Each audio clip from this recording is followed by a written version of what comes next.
These are some of mental health issues and no one is acceptable. Every one of us bleeds in a dark place that no one else can see.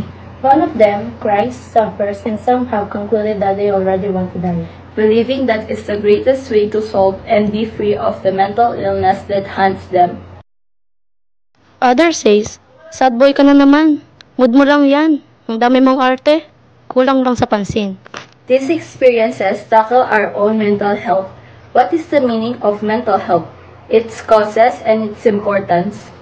Mental health includes our emotional, psychological, and social well-being. It affects how we handle stress, relate to others, and make healthy choices. Every hour and every day, we go through different experiences. Some of these experiences affects our mental health, not just physically but also mentally. Let us be reminded that our mental health can change over time, depending on many factors in life that causes our mental health to change.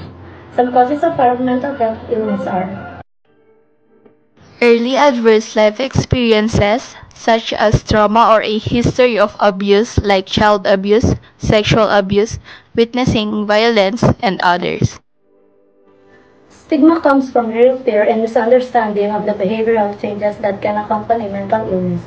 Episodes of this disease can be frightening, frustrating, tiring, and annoying for the unwell individuals and those around them.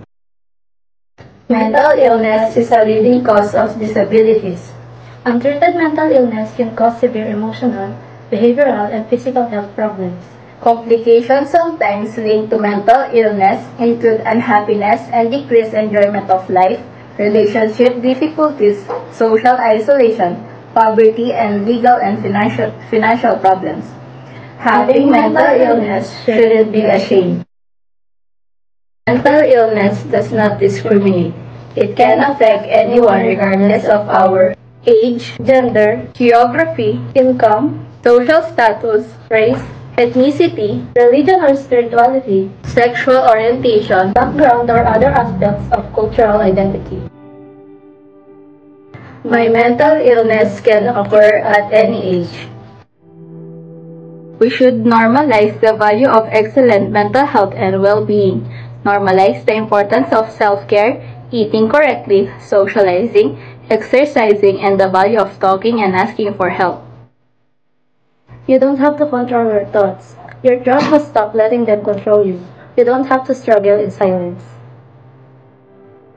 To conclude our advocacy, I would like to elaborate the importance of mental health advocacy.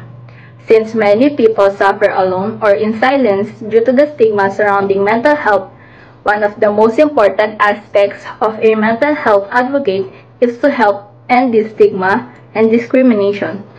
To do this, many advocates aim to create a safe space. For example, if they have a friend who is struggling, they offer their support and let them know they are always open to talk.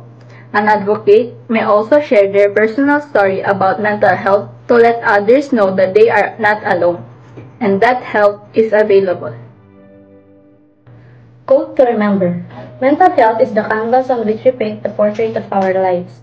Peace of mind is the frame that holds it, and inner peace is the masterpiece that emerges from the creative synergy of our thoughts, emotions, and actions. Let us now talk about the National Center for Mental Health. It is dedicated to delivering preventive, curative, and rehabilitative mental health care services. The National Center for Mental Health has provided a hotline or phone number where you can express your thoughts and feelings.